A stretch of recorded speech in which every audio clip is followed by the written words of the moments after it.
沉實嘅木質調、優雅嘅石紋紋路，打造咗一間仿似酒店嘅蝸居。大家好，我哋係 Distinct Design。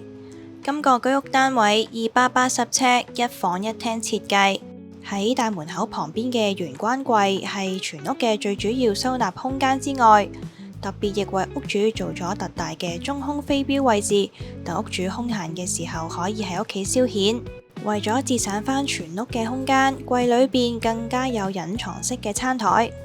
喺梳化後邊嘅牆身全部都係以維新版設計，提高返整間屋嘅時尚感覺。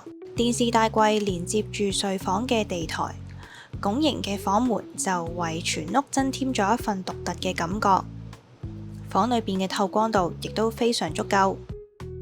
浴室嘅牆身就用上咗灰色嘅石紋磚，整體感覺就好似去咗酒店浴室咁。廚房亦都大膽咁樣用上咗黑色嘅櫃門板，加上石紋磚，巧妙營造出時尚感覺。今條片就介紹完啦，我哋下條片再見啦，拜拜。